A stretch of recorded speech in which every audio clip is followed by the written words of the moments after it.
একটা মেয়ে যখন প্রথমে শ্বশুরবাড়িতে যায়, শ্বশুরবাড়িতে যাওয়ার পরে সে সবার সাথে ভালো আচরণ করতে বাধ্য হয়, মানে করে আর কি।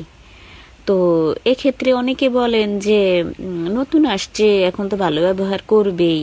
আসলে ব্যাপারটা এরকম না, না যে ভালো ব্যবহার করা সে নতুন আর পুরাম সে সব সময় ভালো ব্যবহার করে। ওই মেয়েটা যখন নতুন যায়, সবার সাথে ভালো আচরণ করে, ভালো ব্যবহার করে, পরে আস্তে আস্তে যখন তার যাদের সাথে ভালো আচরণ করছে, ভালো ব্যবহার করছে, তারা যেন একের পর এক তাকে ক্ষত বিক্ষত করে কষ্ট দেয়, তাকে মানুষ হিসাবে।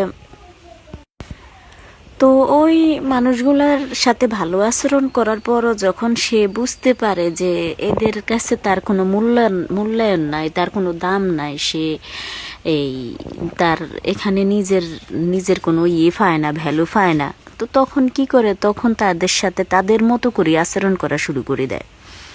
কারণ একটা মেয়ে শ্বশুরবাড়িতে আসেই কিন্তু তাদের সাথে ঝামেলা করার জন্য না, একটা সংসার করার জন্য আসে।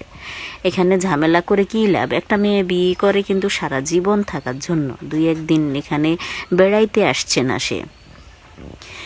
তো অনেকেই আবার অনেক ফ্যামিলিতে অনেক কথা, আসলে একটা মেয়েকে যে খাওয়া দাওয়ায় কষ্ট দিলেই কিন্তু কষ্ট হয় না, এমন অনেক অভাবী সংসার আছে। মেয়েরা মানে একদম মুখ মানে একদম যে স্বামীর টাকা পয়সা নেই, তারপরও স্বামীর ঘর সংসার করতেছে, কারণ ভালোবাসার থেকে।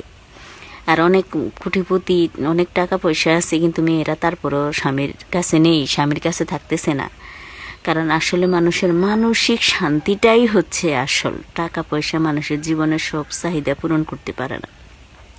একটা মেয়ে শ্বশুর বাড়িতে খালি এই ভাত কাপড়ের জন্য, বাচ্চা কাচ্চা পয়দা করার জন্য আসে না। একটা মেয়ে মানসিক শান্তিটাই হচ্ছে মানসিক শান্তি। মেয়েরা কি আসলে অনেক টাকা পয়সা চায়? ব্যাপারটা এরকম না, না একটু মানসিক শান্তি চায়, একটু সম্মান চায়, একটু ভালোবাসা চায়।